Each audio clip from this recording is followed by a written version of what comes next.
council members. And do I have someone from legal here to do that?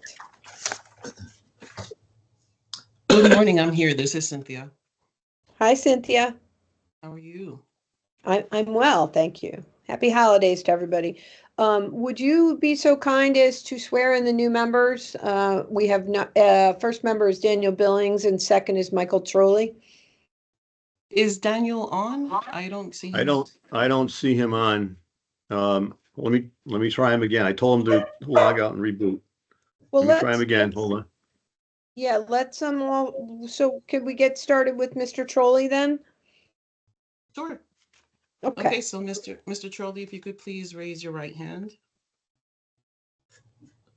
All right, and so you'll have to affirm this oath once I'm done.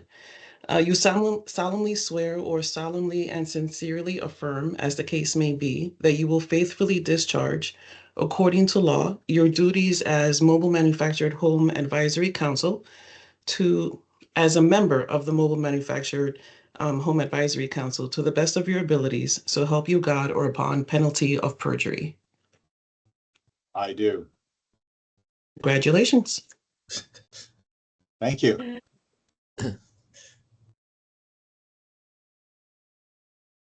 Okay. Liz, So- I have Dan on the phone. He said he's getting a link saying, hang on, someone should be with you shortly.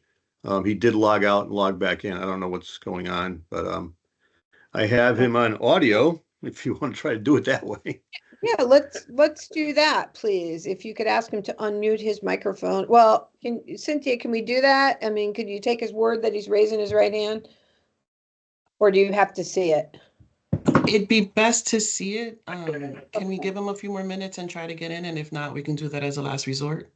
Yep, and then Rochelle, perhaps you could do what you did for me, resend him the link, because it took that for me to get in. Thank you. Yeah, I'm I'll gonna send it try right it now. on the Teams app. Well, it's supposed to be a team app. Okay, so what we're gonna do is, They're gonna resend you the link, Dan. So just hang on a second, all right? And then just follow whatever the directions are. I'm sorry.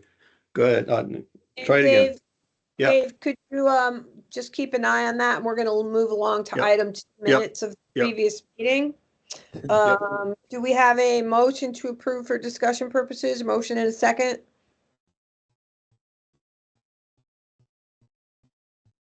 Could someone make a motion, please? I'm sorry, a I'll make motion for what? I said we're gonna move on to item 2 while we're waiting for Dan, so that's minutes of the meeting. So moved. Okay. Do I have a second? Okay, okay, so does anyone have any comments, changes? Anything suggested to change the minutes of the last meeting? All right, hearing none, all in favor? Aye. Aye. Opposed? Any abstentions?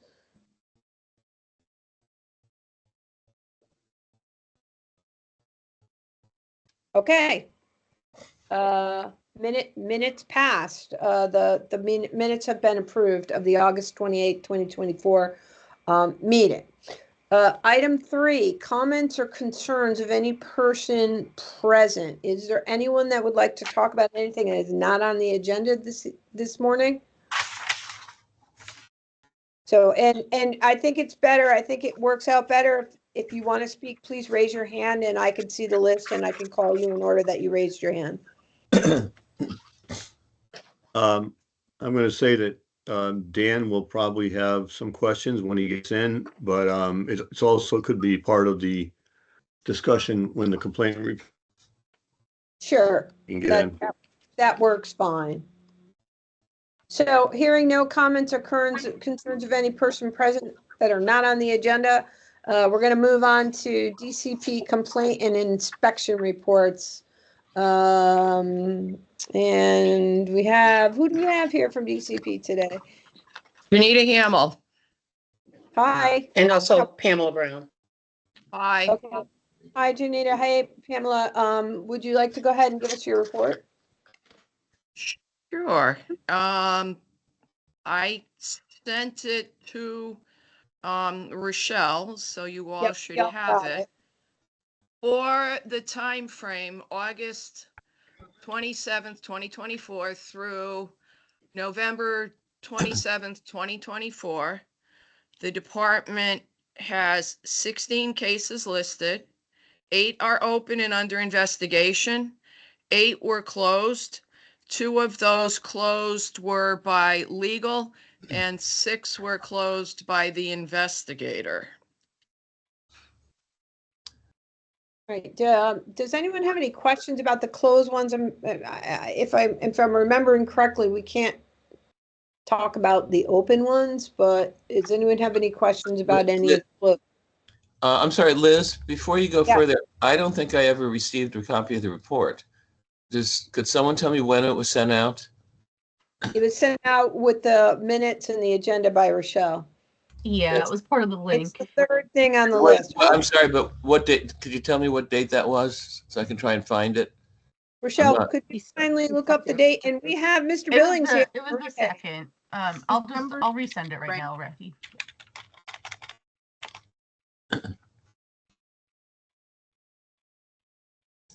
So, Rafi, since Mr. Billings is here, why don't we swear him in, and then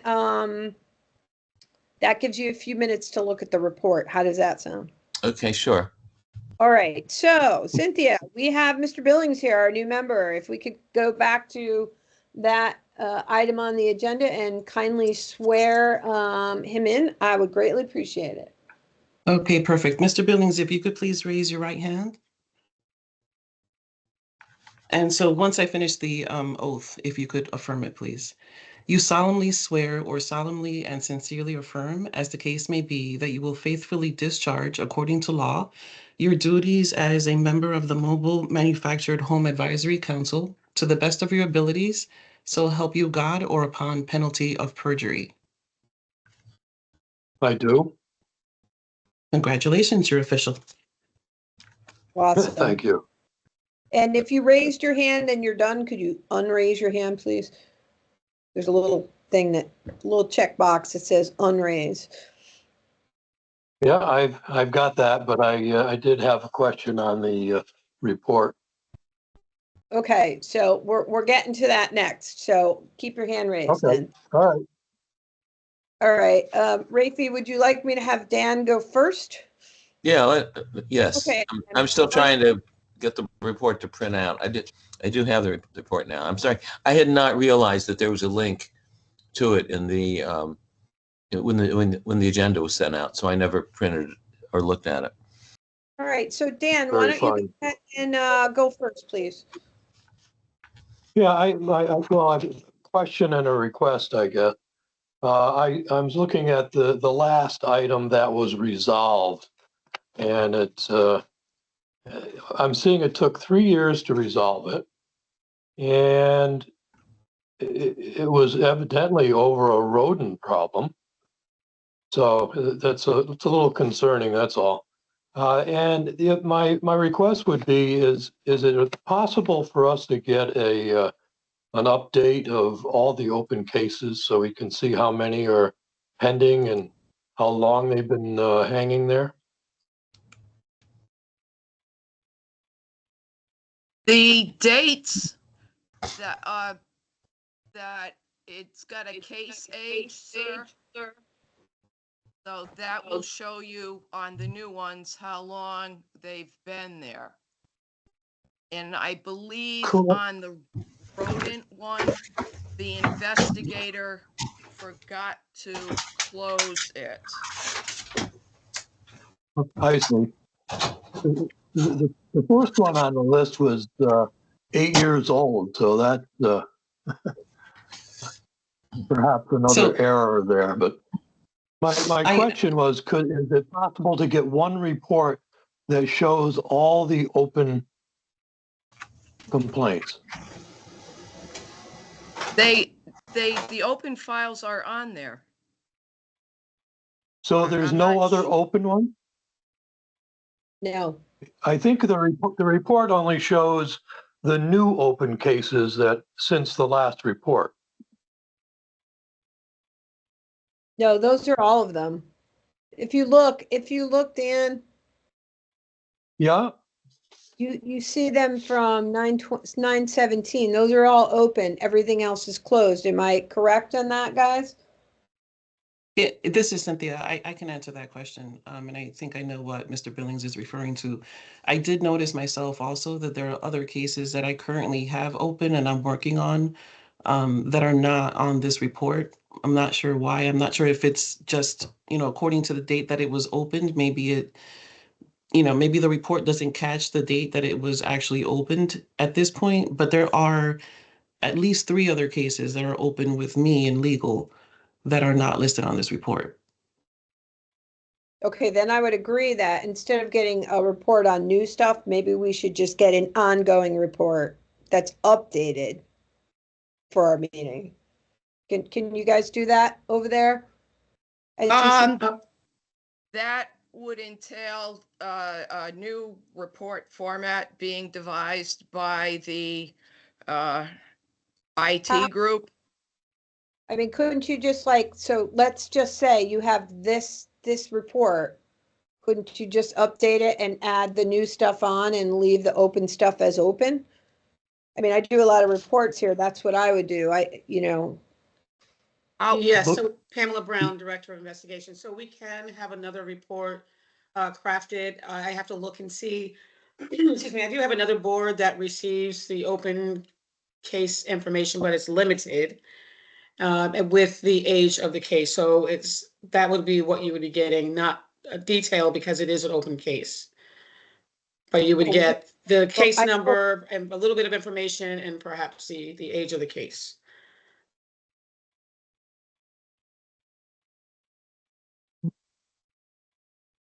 Okay, Rafi, you're up next.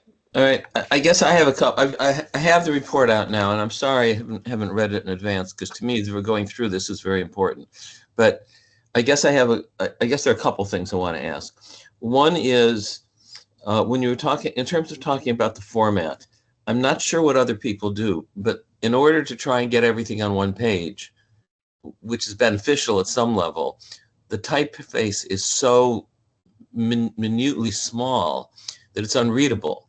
And so I'm wondering if the department could look at some format that we're able to actually read it, unless there's some technique that one is supposed to use to turn this into a much larger print document. I guess I don't know how to do it, but I can't do my job of understanding this with typeface this small. So I'm wondering, am I the only one who has a problem reading this? Sir, when you're looking at the PDF at the top bar, the icon bar, there's a plus sign that will allow you to increase the size of the report. And my only thing is I can't guarantee, because I haven't tried it, because I work just within the format on the computer. I'm not sure if it will translate to the printing for an increased size. Well, I guess I'm not sure. Okay, maybe it's not possible to do. I guess I would make the request. There may be some of us besides me who examine these on paper because it's much easier. You can mark them up and you can do other things. So it would be very helpful to me if this came in a form that was printable at a size. I understand you're right. I mean, your point is well taken that working on the computer itself, I can enlarge it, although I'm not quite sure how to get the right-hand column because as I enlarged it, it went off the screen. It was now too big for my screen. But I think that's important in terms of what we want to be able to do. Okay. The second thing I guess, well, the second thing, you said there are at least 3 cases that are not on the list. I guess my second question, and there's going to be a third one, but my second question is, can you tell us what those 3 cases are? So I can, since they're not printed here. I can let you know they're still open. It's 3 open cases that I'm still working on. So as you know, I can't really comment on them, but I can verify that there are 3, that I continue to work on currently that are not on this list. Pertaining to Stonegate Manor, I can tell you that much. Okay, because I mean, I have a question related to the Stonegate Manor case. I understand you're telling me you can't do details, but Right. my understanding is that you can do a description that is more detailed than saying it's a dispute between the park owner and the resident. I thought there was actually an understanding that you could go into, you could say what the dispute is actually about, without the, well, let me just stop there. I had thought that there was an understanding that you were able to go into more detail. Obviously, every complaint you get is a dispute between a resident and the park owner. So it doesn't give us a hint of the subject unless there's more of a detail. I can tell you that they all pertain to rent issues. And, it is in statute at this point that we can't give details on open cases. So that's as far as I'll go, but they all relate to the same topic. All right, well, I'm going to go into the third thing then, which is the statute. It's my understanding of the statute, and correct me if I'm wrong on this, it's my understanding of the statute that it gives you, the department, the discretion to maintain confidentiality. But I did not understand the statute to mandate. I don't have the statute in front of me now. And sorry, I should have done that first because I don't remember the statutory site. But is it the department's position that it has no choice because the statute prohibits the department from disclosing anything, or is it the department's position that it has the right to not disclose and it's choosing to exercise that right? So the statute was updated, I believe, last year. I'm not quite sure when. I can get you, the actual text of it to make it more clear that cases are not to be discussed until they're closed, so that it's not, it's not a matter of discretion. It's that the statute states that cases are not to be discussed until they're closed. Okay, if you could get me, I mean, not this instant, I understand, but if you could if you could get all of us, actually, the citation to that statute, where it says that, I would appreciate that. Sure. I'll send it right after the meeting. So in regard to pending cases, some of them, I mean, I know that there is an issue out there about the use of 6-month leases or short-term leases that are longer than a year. Is it from the department's view, how would this advisory council talk about that issue? In other words, if we want to discuss as a matter of policy, for example, whether whether a new tenant, a new resident can be offered a 6-month lease rather than a 1-year lease. And maybe this is, Liz, partly addressed to you as well, because in terms of management of the agenda. But is the time to raise that now here, because at least I believe there's a pending complaint on that subject, or is the time to raise it somewhere later in the agenda as a substantive matter of what the policy, what existing law requires? How should I proceed from the perspective? So, I mean, what I can say is that the statute currently states that leases are not to be offered for less than a year unless a tenant specifically requests one shorter than a year in writing. So that's already on the books. So my understanding is that there are parks that are, in fact, I think it's in order to get them to have everybody's lease come out at the same time, are in fact only offering to new park residents a shorter term lease, at least for the first year. If that's clearly illegal, which I think it is, then I guess I have an enforcement question, which is, does every tenant who's affected by that have to file an individual complaint with the department to raise the issue? Or is there some way that the department adequately conveys to park owners that you can't do that? because most tenants won't know, most residents won't know what the law says. I mean, and if they're offered a 6-month lease and that's all they're offered, they're going to sign the 6-month lease. They're not going to file a complaint with the department.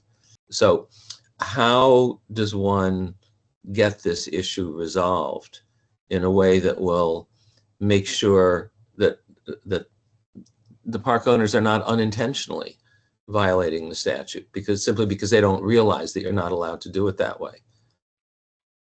So I hesitate to comment too much on that because it is exactly what I'm working on. So I think once I have what I'm working on currently resolved, you'll have more of an answer to that question. I don't mean to be, opaque here, but it's kind of treading on the line of what I shouldn't reveal about an open case. Would you anticipate that the department, I assume the department has what amounts to an email list of all the park owners. Is that the kind of thing that would the department consider sending an email to the whole park owner list saying that an issue has come up, we think it may apply to other parks as well as the one in which the complaint was filed, we want you to know the following, and then you just sort of spell out for them what the decision was? It's possible. It's possible. We've done it before with other areas. It's possible, yes. Okay. Yeah. Others may have questions on this, but I just wanted to I wanted to get something in place because we may want to discuss some of these issues in the advisory council. And to the extent that it may take a fair amount of time to resolve a particular individual complaint. Even if we're limited on what we can find out about an individual complaint, my understanding is we're not limited in any way by what we can actually talk about in terms of policy. And so I think that with a known practice that at least is questionable, I would think the council might want to encourage getting a word out on it as soon as possible, so that if indeed it's determined that park owners can't do that they're informed. I assume they'll comply with instructions from the department.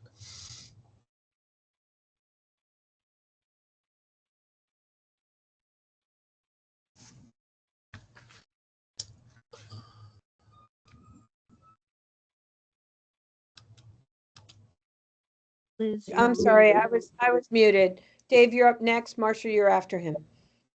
Thank you. Dave, you're also muted.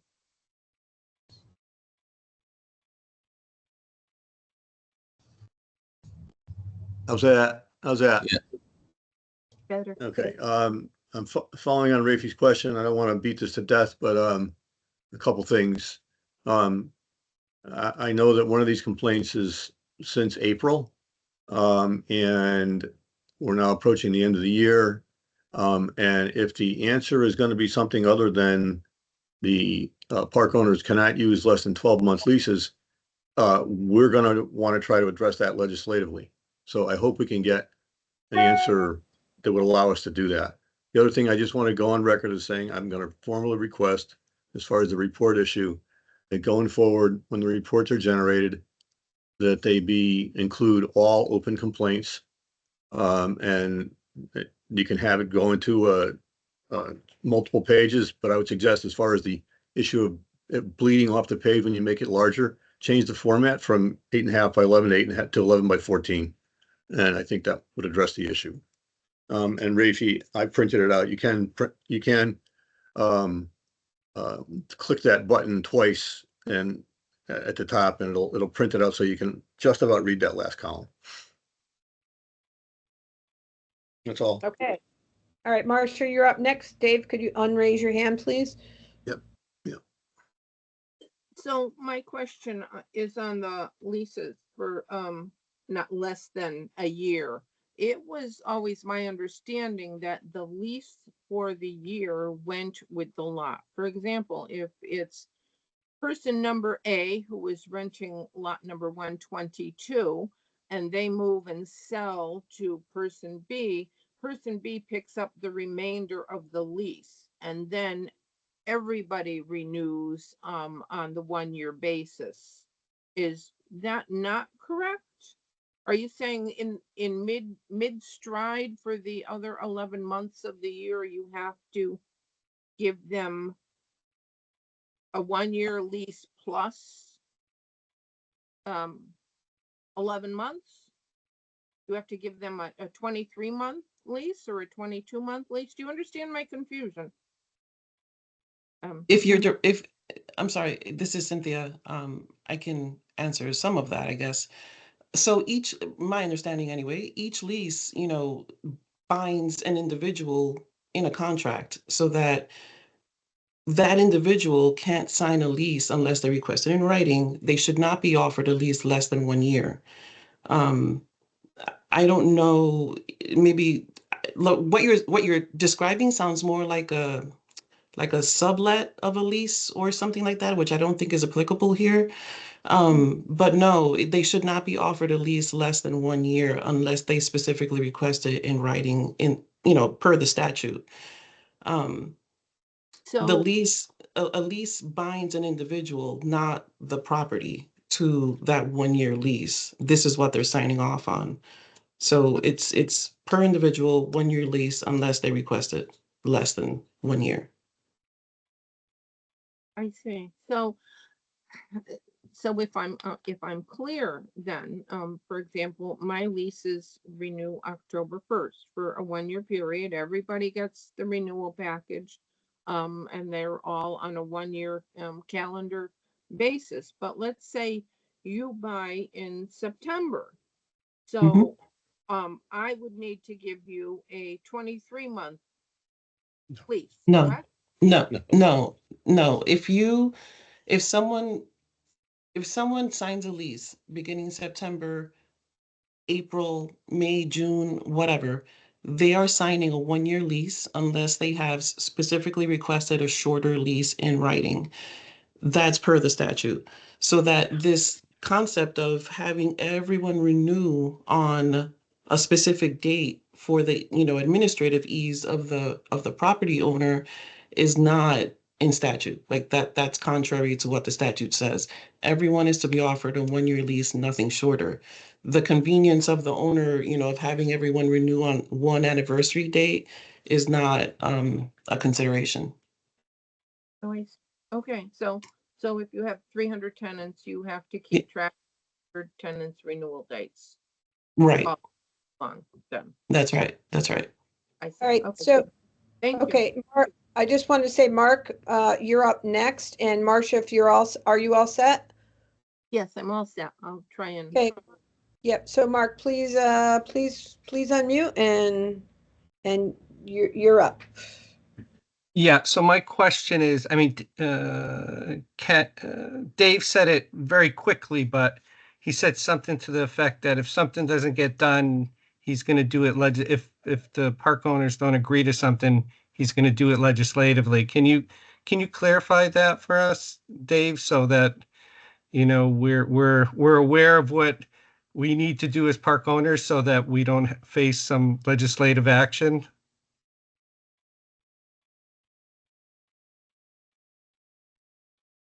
Liz, are you okay with me responding?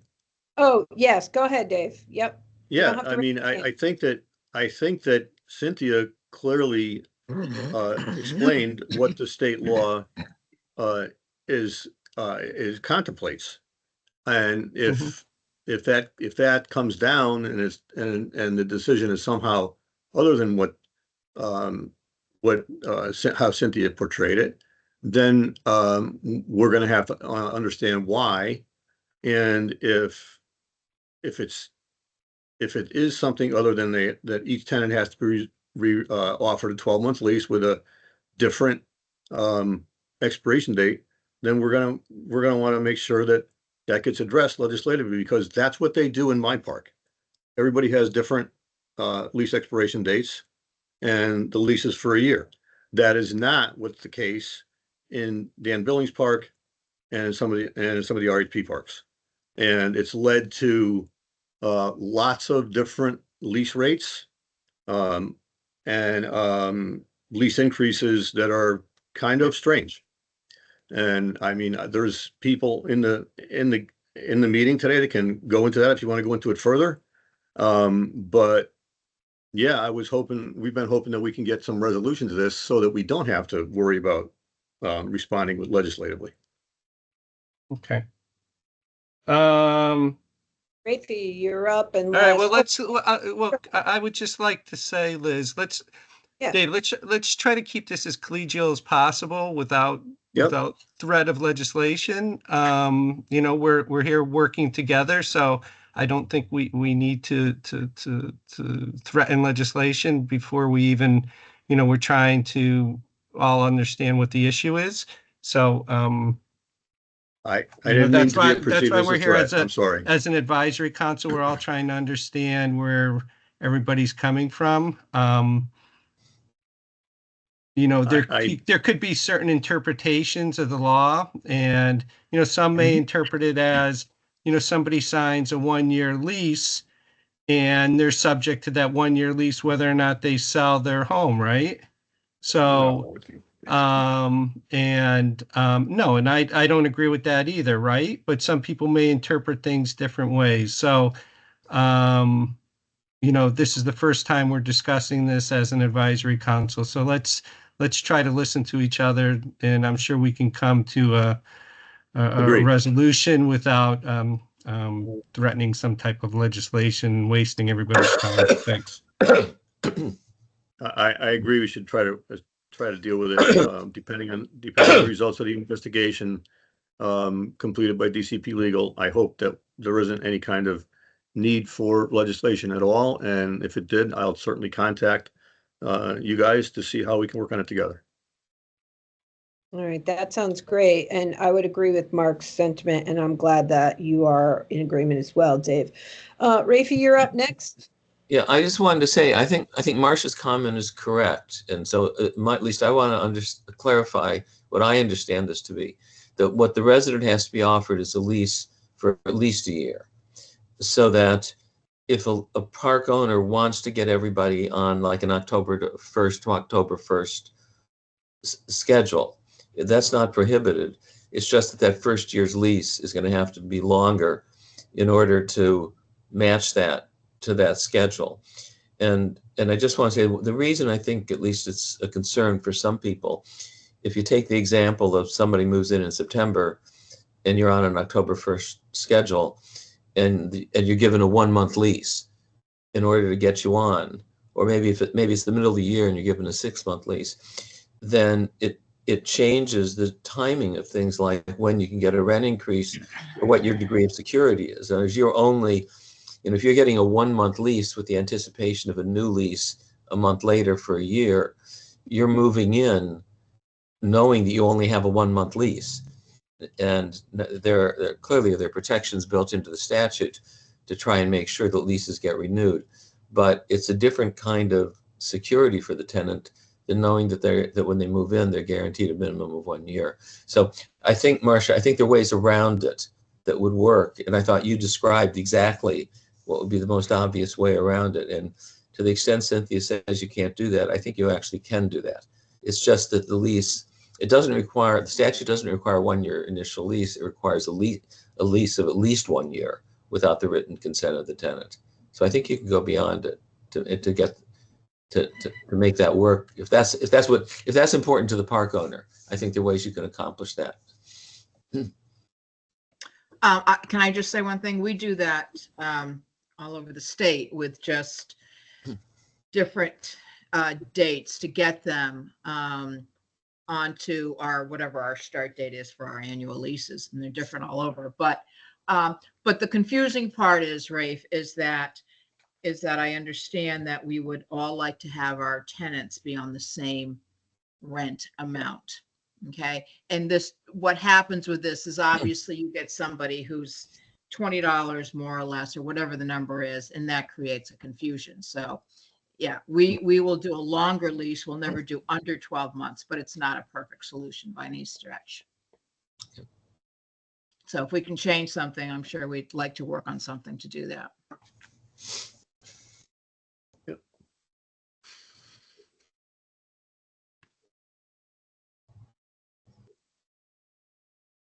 I think Marcia's trying to say something. Marcia, are you in? I am. I hear you hold your finger up. Hi there. I am. There you Yeah. go. Say something. I couldn't hear If my you own hit the hand. raise your hand button, I will see it. Where's your hand button here? My hand is Oh, moving raise. There you go. How about for that? some There you reason. go. Now it's all gone.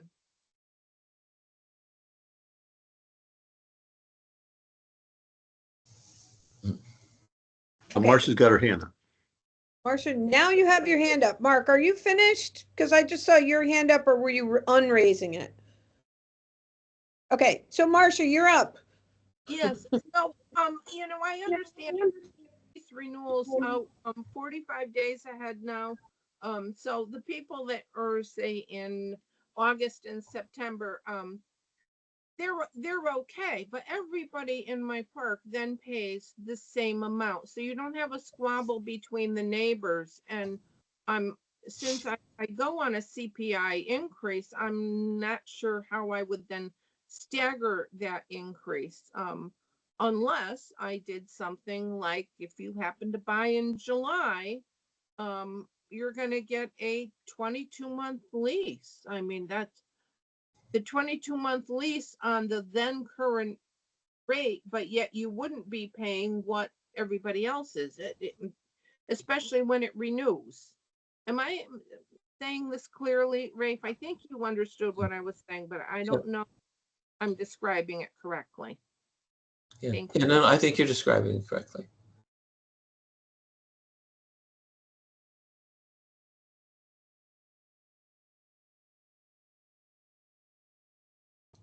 Okay, so now I have, next up, Marcia, are you done? Yeah, but I can't find that hand thing again. No, no, it's okay. It's right at the top. If you click it, it raises it. If you click it again, you lowers. Mr. Billings, you're up next. There we go. Yeah, just a question. Would it be, is it legal to write a lease for, in Marcia's case, at 22 months and say right from the beginning that leases renew every October and you will be subject to whatever the announced rate will be at that time, and your new lease will end in 22 months at that rate?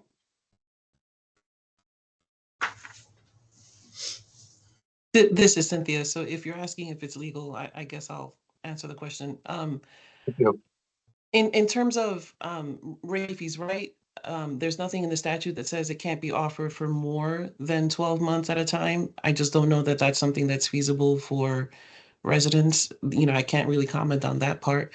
But in terms of rent increases, the only point in statute that the rent can be increased is at the end of a lease term, so that, you know, they would be locked into that one rent rate for the 23 months, for example, 18 months, whatever it would be. And the rent could not be increased until that next renewal date. So, you know, in terms of, that's what I'll say, what the statute says. In terms of the feasibility of, you know, or whether people want to sign a 23-month lease is a different story.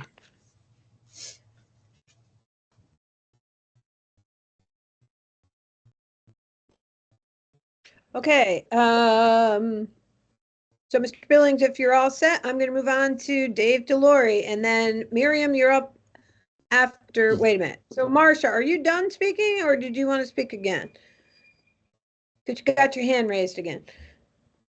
So just click the raise button and it'll go away. So Dave, you're up. Miriam, you're next. Okay, I just want to point out that, and I live in a Sun community, which means that's the same for a dozen other communities, mobile home park communities in Connecticut. They have different expiration dates, and you pay the same percentage for interest or percent increase based upon CPI and whatever else they feel that they need.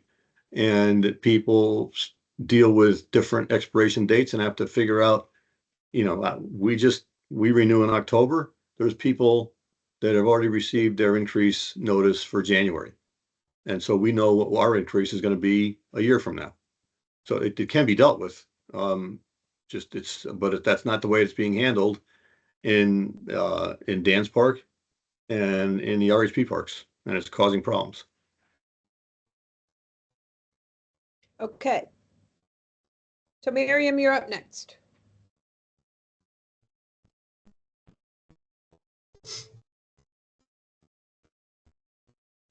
Miriam, can you hear me? You're muted.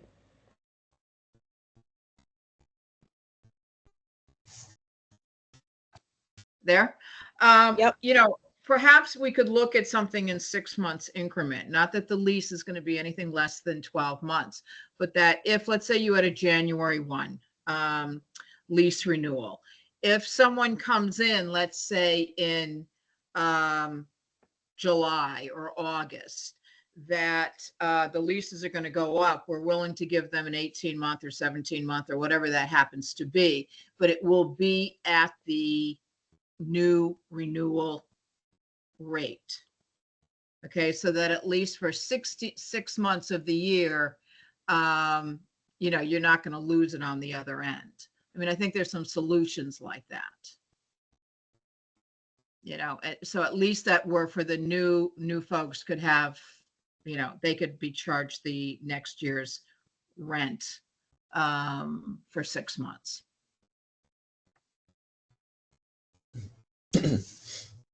Just putting it out there. Okay. I mean, I don't, So Dave, you have your hand raised again, but I want to try to wrap up this so we can keep going on, so we can keep going. Because I think we're kind of getting off the complaint and inspection report portion of the meeting, which is what we're still on. So, you know, not that, I understand. not that conversations can't, you know, take on a little bit more, but, you know, I'm looking at the time. I think we just wait and see what the DCP legal opinion is, and then we all get together and talk about it from there. But you know, I think we have to wait on that. So I'm done. Okay. Take. All right. So that being said, number 5, DCP legal. It sounds like we just did DCP legal, but Cynthia, do you have anything new to add to this conversation we just had? No, well, I just wanted to comment really quickly on the cases that were closed by legal in the report, just so that, you know, we get through that. I do know there was a case there from 2016 that was an administrative error that it wasn't closed before now. It was actually resolved and the work was done that was needed, and it was closed in 2017. It was resolved in 2017, but the case in e-license was just kind of a straggler and stayed open. So that was resolved a long time ago. There was another case closed by legal, 2024-330. There weren't any issues there to work on. It was more, this particular resident had made a previous complaint, I think in 2023, and all of the issues in that complaint were resolved and the repairs were done, work was done at the park, and they submitted evidence and we closed that. But then she received eviction notice and filed another complaint for something that we really don't have jurisdiction on, so that was closed. And the other 2023-193 at New England Village was about a driveway repair. It was repaired twice by the park, even though it's not really in the park's responsibility to repair driveways, and she wasn't satisfied, the complainant wasn't satisfied with the work.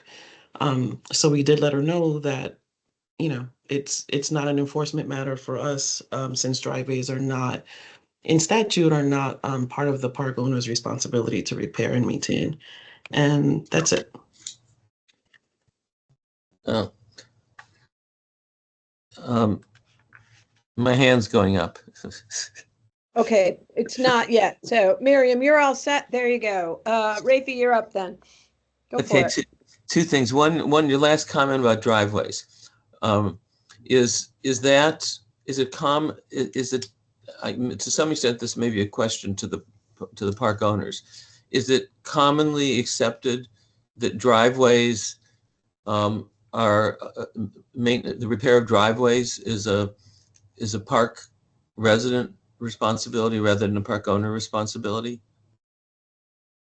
Miriam?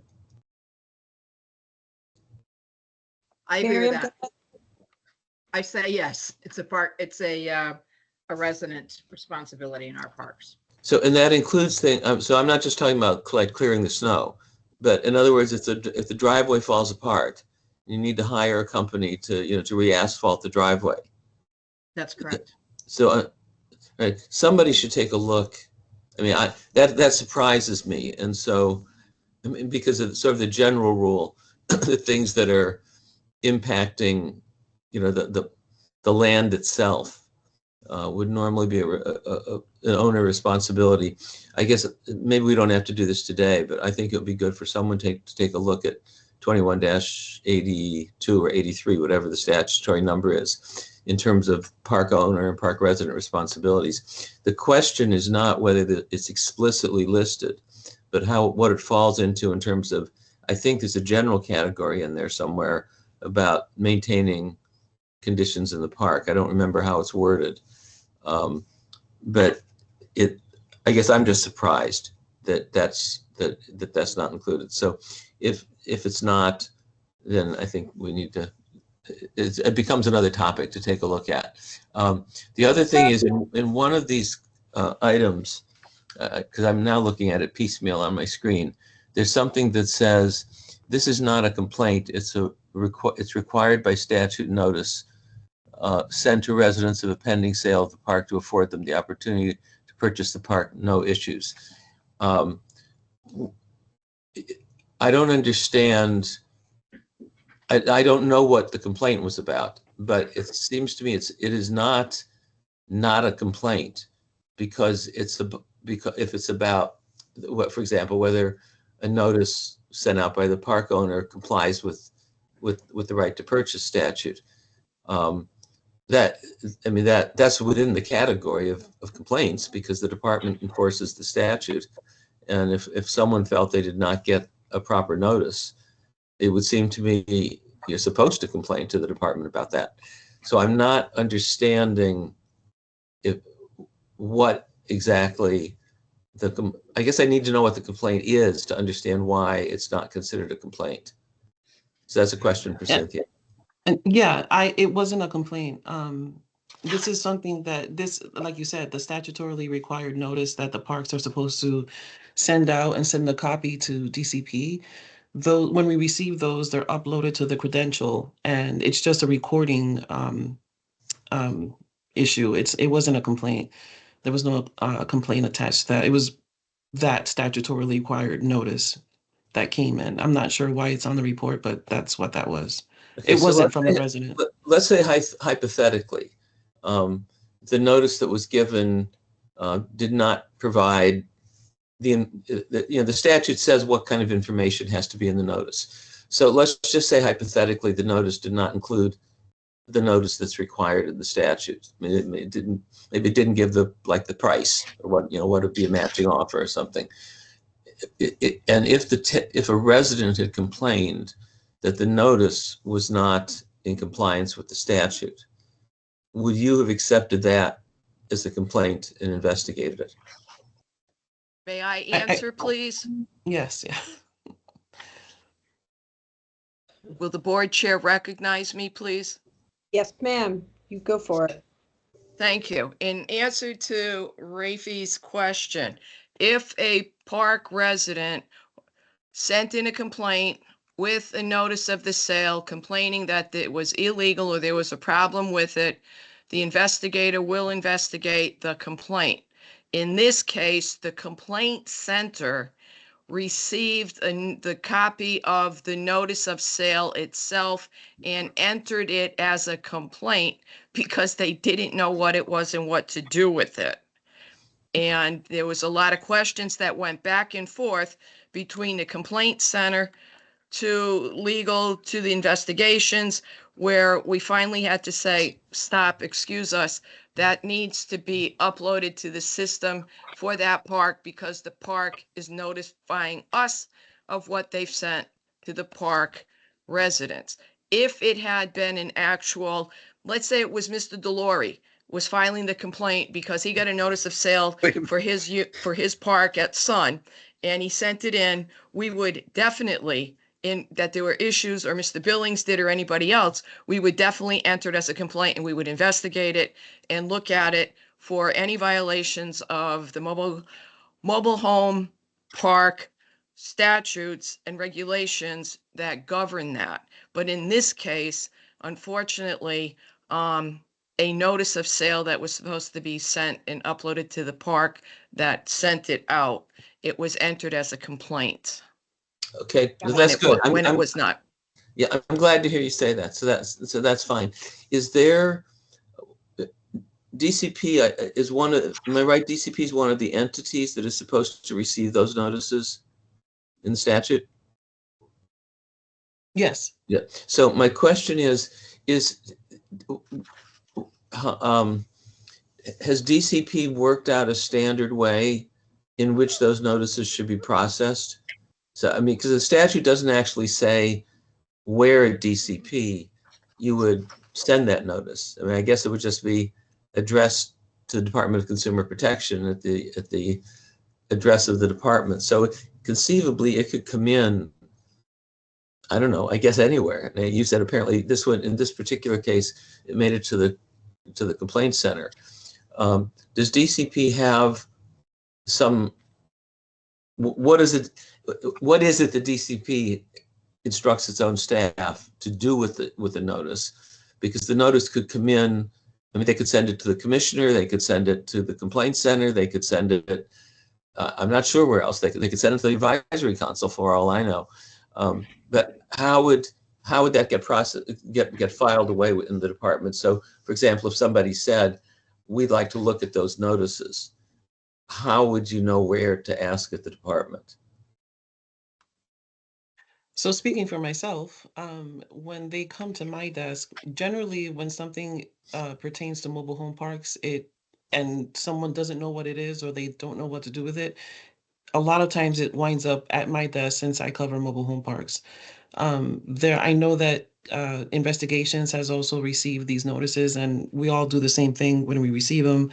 Scan and upload them into the e-license system with the credential, along with a scan of the envelope with the postmark and the stamp of when it was received by DCP. I have the ones that I have held on to, or if not, if I don't hold on to them, I forward them over to Investigations also, so that everyone has notice of it. So does that mean, would they get into, I guess, the file for that park? It gets into the online file for that park, yes. Okay, so if you knew about the park, you could go, you could search for, you could search from outside the department by going. I'm not sure what's accessible from outside the department, but we do upload it to the credential information. Okay, all right, thank you. Okay, Marcia, you're all set. Rafi, you're all set. Miriam, you're all set. Does anyone have any other questions for Cynthia? If not, we're going to move on to the report from CHFA.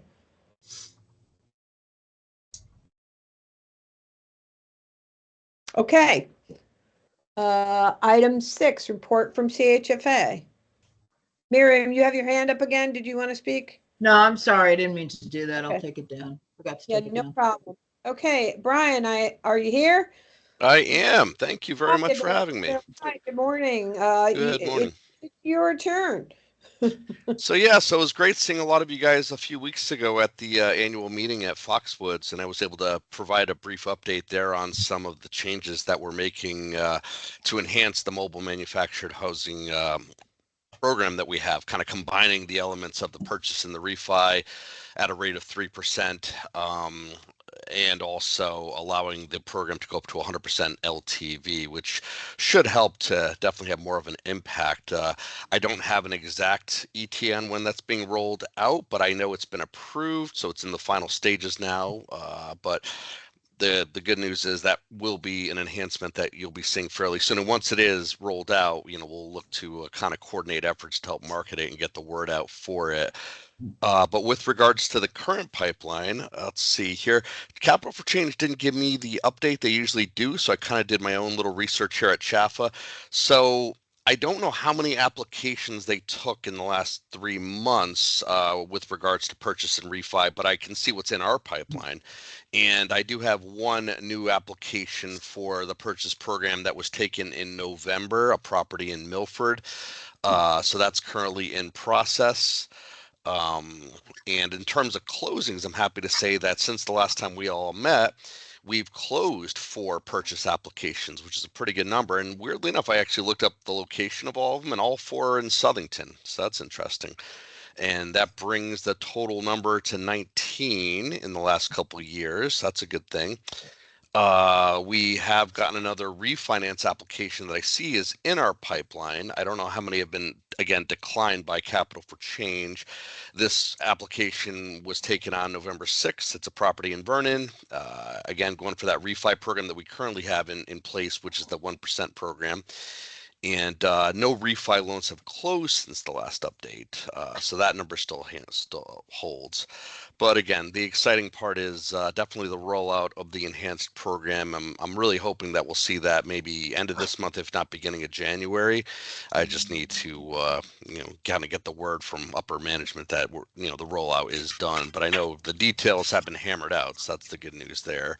And how much money is earmarked for that? It is $5.75 million has been allotted for that program. So we'll see how that goes. And hey, if it catches fire and it's popular, maybe our reps and our senators in the House can see the success, and hopefully we'll want to add more money to the program, like the Time Tone program we had. So that's my update. Thanks, Brian. That's great news. Good job. Thank you. No problem. My pleasure. This is Colette, and we haven't had any activity on the park purchase program. Okay. Right. So moving on to old business. So there's item A is public education and promotion, and I'm going to be real quick here. I've been having a conversation with Rafi, and I will continue to do that off the record, about how to reach out to the legislators. I have to work out with the DCP. Obviously, it didn't get done spring 2024, but we'll aim for 2025. House on the Hill, Mark Asnes is not present today, so we'll table that discussion until the next meeting. And if anyone has no questions on that, does anyone have any questions? Daniel? Yeah, this was a question, I guess, for Brian, but anybody could answer it. Is there any, like a pamphlet or anything that I could share with residents here about the refi program? Yeah, we don't have any literature at the moment for the enhanced program that we'll be rolling out soon, but sure, with regards to our current programs that we have in place for the time being, let me see here. Lenders, marketing materials. Okay. So I'm going to copy and paste this link here into the chat. Let's see if I could do that successfully. Chat. Okay. So if you go to that link in the chat, it'll bring you to all of our marketing flyers. We have many, but the ones you want to focus on, of course, are about 2/3 of the way down. When you expand it, it's the mobile manufactured home loan program and the mobile manufactured home refinance program. Right. Well, thank you very much. Hopefully I can find it. No problem. My pleasure. Thank you. Okay, does anyone have any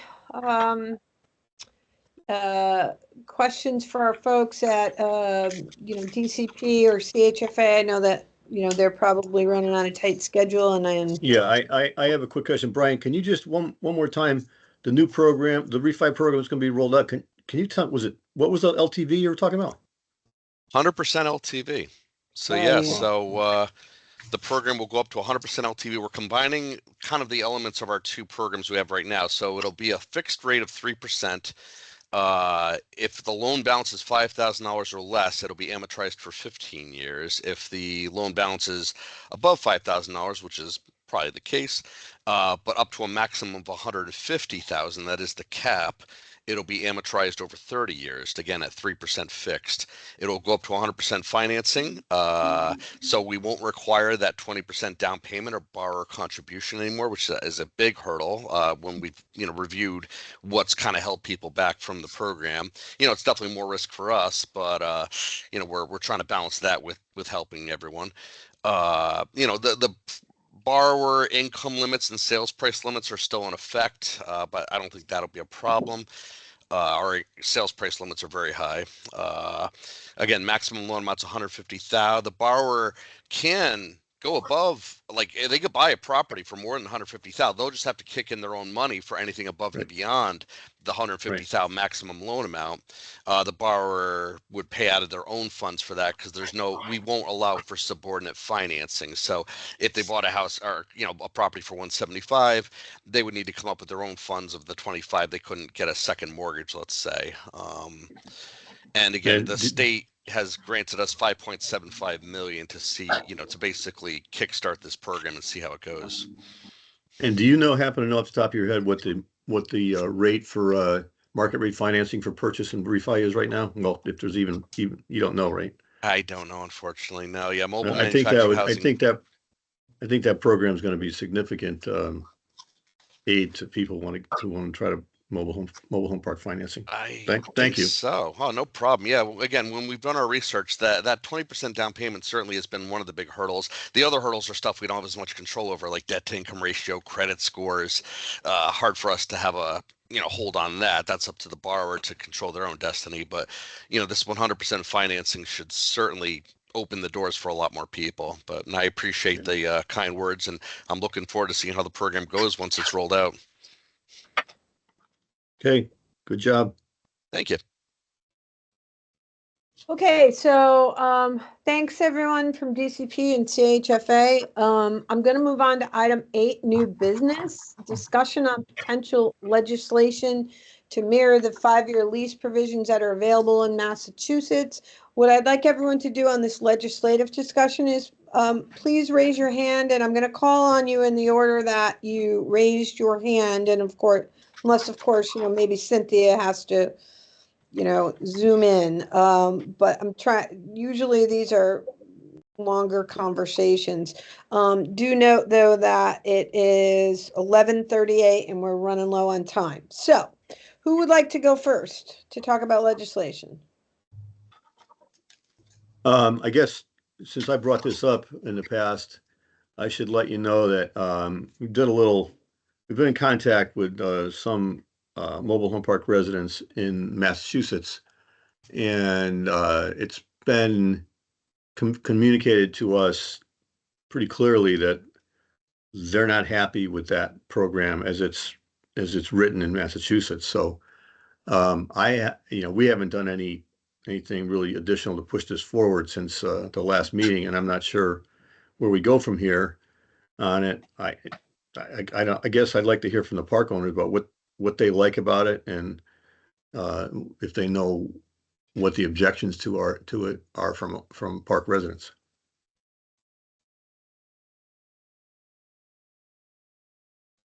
Anybody, any park owner want to comment, or do you want to read?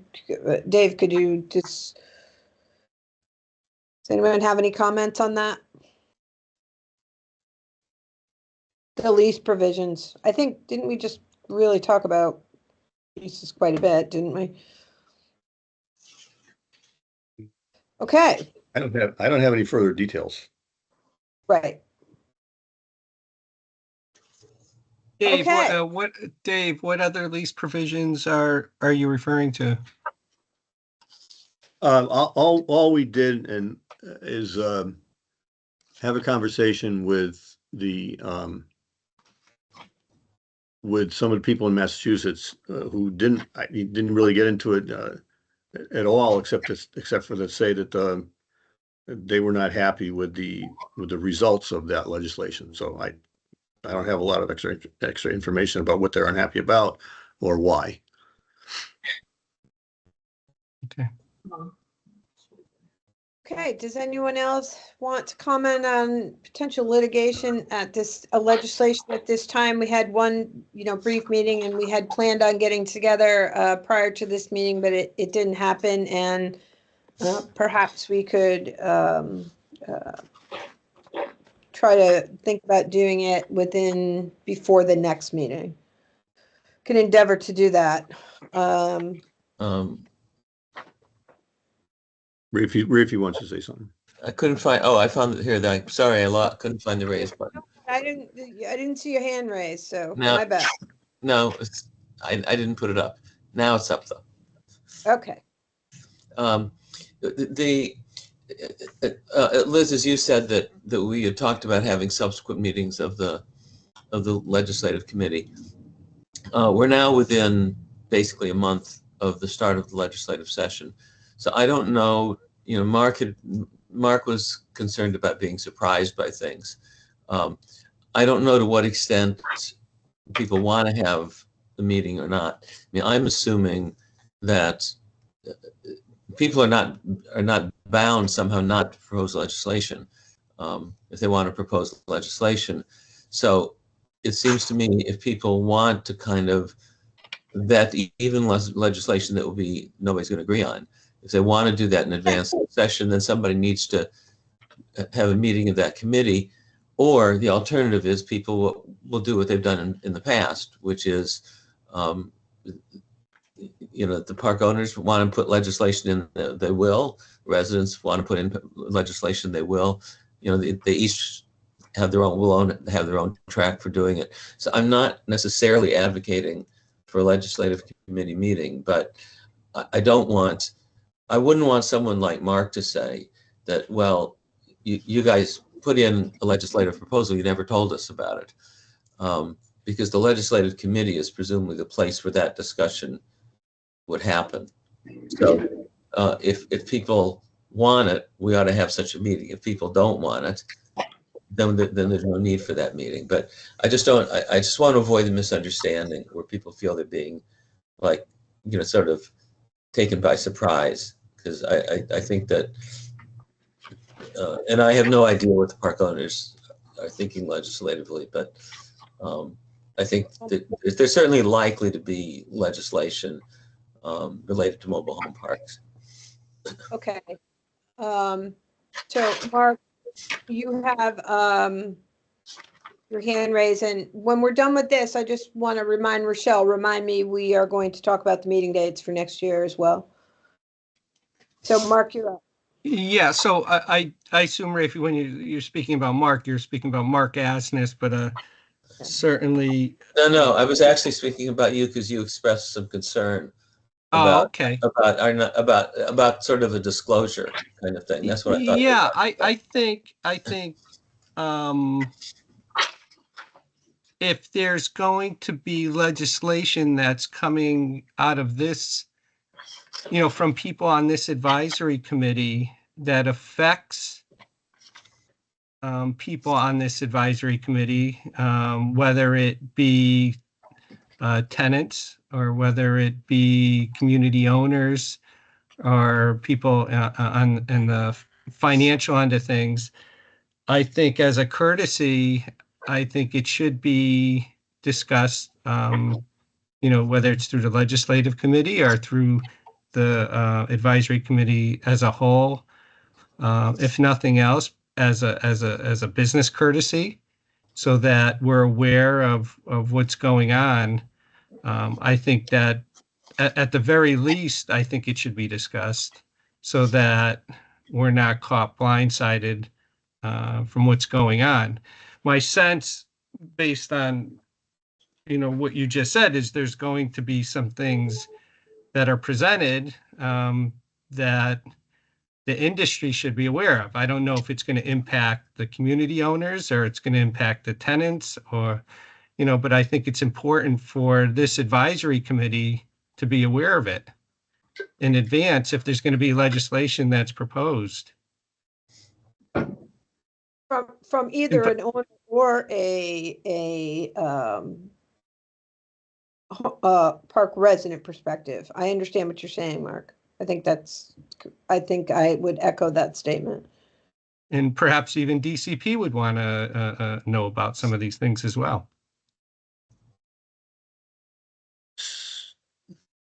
So where we would go with that would be if somebody wanted to have such a meeting, you could reach out to me and I can set that up. So if you have known legislation for 2025, let me know if you have anybody, and I can set up a meeting to have a discussion about it. And there's that. So I have, okay, Miriam, do you want to speak? Miriam, I have Rafi, Dave, and Miriam. Oh, no, I'm sorry, my hand was down. So Rafi? I just, somehow my screen went away real quick, but I'm back on. Okay. Just a quickie, I just want to confirm, because I believe I'm on that legislative committee, and the only thing we've spoken about in the past few months on a separate meeting was about probate issues and Correct. how, and there's nothing new on that as far as I know, right, Rafe? But No, we we've haven't- we've never had any follow-up. What I mean, I'll tell you, what I had done is I tried to, I sort of viewed Mark Agnes as the point person on that. That's fine. And I've tried over the last month or 6 weeks to reach Mark about whether he wanted to have a legislative committee. Really not particularly on that, although that would be could be one part of it, but just in general. And he hasn't gotten back. And so Okay. I don't know. I don't know what to make out of that fact, but and then I recently raised the issue with Liz as to whether someone else should try and call a meeting. But I think that there are a number of areas where I think legislation may come in from one source or another. And if people wanted to look at, and we didn't resolve anything on the probate court thing, we discussed it. No, I understand that. So, and I know that we are discussing it and trying to do some research and working with some attorneys to perhaps come up with some helpful for all on the probate issue through CMHA. And so nothing has been, and that probably won't be even something until the springtime that we really are able to come up with something to even bring to the legislative committee, or winter, I should say. So that's fine, but I just want to make sure that's the only issue that I'm aware of that has even been brought to that committee in the past. Yeah, I think that's all that's been brought, but I think there Okay, are. I just want to clarify but that some there's things I nothing think else out there we're not aware of. No, but I think there are other issues out. I mean, legislature starting in a month. People may or may not have finalized anything, but I think that there are other issues that may well be coming up. And as if the idea was to have a conversation about kind of the range of issues that might come up, and might be supported by people who are members of this council, then we need to have a meeting to, or at least we have to decide we're going to have some kind of a conversation about it. So that's where I was going with it. I mean, I'm fine if there were to be a meeting of the legislative committee. I think my guess would be there would be some issues that we'd be able to talk about and massage and maybe even get to a mutual agreement. There'll be some that nobody cares about. There may be some that people are in total disagreement on, and there's no way that we're ever going to agree on them. Correct, we understand. So, but without kind of getting together, I get it. I don't And know. if you're having any problems getting a hold of Mark. Legislative committee, rather than a meeting of the whole advisory council, is the preliminary place where that discussion would take place, and then it might lead to something at the council. But the session starts in January. The council's not going to meet again, I get, probably till No, we get it. till February. So that's all. I just don't want people to feel that, gee, a proposal pops up. So, all right, but just to reiterate, you're not aware of anything in the short session coming There is up. no That, short session. This is the long session. We're going into the long session. Yes. is there anything that you're aware of that we should be brought in front of the council at this point? And I mean, I would like to put that to Dave as well. So, because I think Yeah. you had Maybe Dave had can that answer it. discussion. So Dave, maybe you could help us out here. I think you should just set a date I don't know whether it's feasible between now and the holidays, but I think you just set a date for a legislative committee council meeting. And because I don't have anything finalized, there's information that we're waiting on. We talked about one of them so far in this meeting, and there's another very important issue that we're waiting for some additional meeting on to see if there might need some needed change to right of first refusal. But we don't have the information yet. I will say, David, there may be in your end. there may be, yeah. I'm not gonna, yes. And one of the things I wanted to ask some of the park owners, that's become an important issue for me, is who's responsible for inspecting utility poles in mobile home parks? Because it seems to me like it's a park owner responsibility, but I don't know who's licensed or who's qualified to do an inspection of the health of a utility pole other than Eversource, and Eversource not allowed on the property, or they won't come on the property without the permission of the park owner. Have you guys run across this in the past? Because we've had situations where utility poles have collapsed and hit homes, and I have one that's right behind me right now, that they say they're going to replace it in a year, but I think they will. But there's others in other parks and in other places in our community where the poles are as old as some of the original homes, and that's something that I may consider doing something on it legislatively, depending on what information that we can gather. So let's schedule a legislative committee meeting, and I pledge that we'll give you a heads up if anything else that develops between now and then. And I would expect you guys to do the same thing for us. All right, so what I will do is I'm going to put that on, actually, I'm going to ask Rafi for you to put that on your schedule to remind me. My workload right now is very intense. And so if someone could sort of take the lead, remind me in January after the first of the year, and then we can try to set a date at that time. But I do have to interrupt everyone, and then we can keep talking until 12, but I don't want the meeting to just end. Rochelle, could you please go over the meeting dates with us? Because it was not on the agenda, but we do have to add it as 8B new business. I don't want the meeting to end, guys, before we do this. Yes, so we don't need a vote or anything on the dates, but I did send out the meeting invite last week, but the dates are as follows. So it's going to be February 26th, May 28th, August 27th, and then to avoid Thanksgiving again like we did, it's going to be December 3rd, 2025. So the first Can you just say them again? Yeah, absolutely. Can you just say them again, Raquel? I'm sorry. Yep, February 26th, May 28th, August 27th, and then December 3rd. Those will be in the minutes also for next meeting. The meeting minutes for this meeting. Rochelle will list them. Yep, and so it's the last Wednesday of every month, those first three, and then we just had to push it because of the holiday like we did this year. So the December meeting's pushed a week, so that's that first Wednesday in December. Awesome. Thank you, Rochelle. And thank you for everything that you do for us. Yes, thank you. Putting everything together and the agendas and chasing us down, chasing me down. No, not a problem. I'm here to help.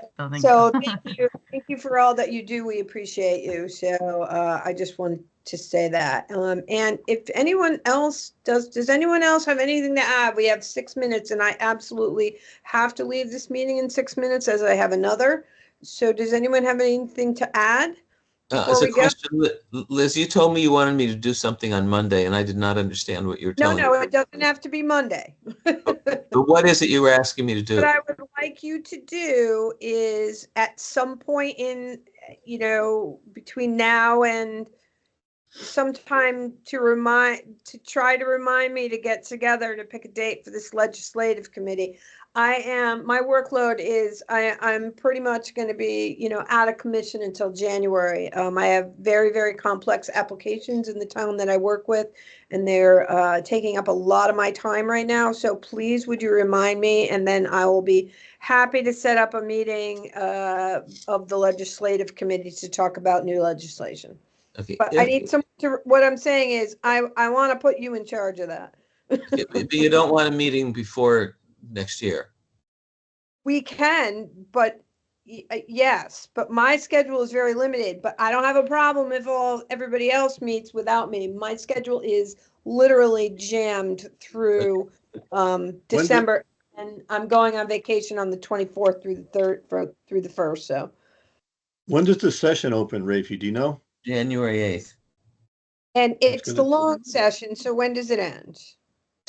June. Give me a second, I'll tell you. I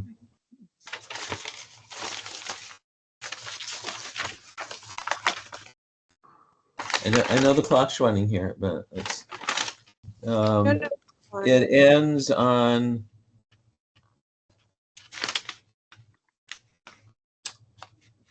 July 1st? No, it ends on let me see when it ends.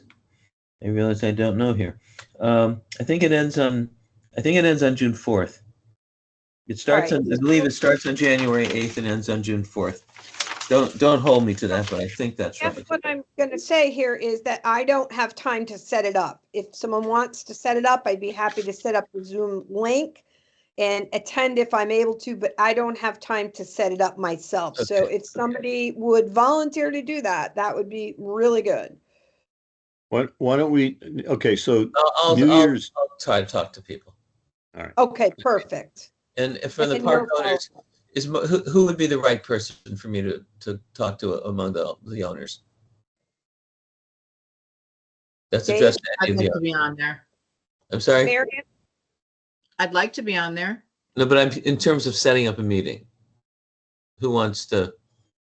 I need one person from the park owners to try and negotiate a date for a meeting. Well, couldn't you just add anyone that wants to be on it to say, hey, what's good for you? Pick a date and see if it works for everybody else. That's how I do it at work, is I pick a date and say, can you be there? You could just send it. All right, I'll deal with it. Okay.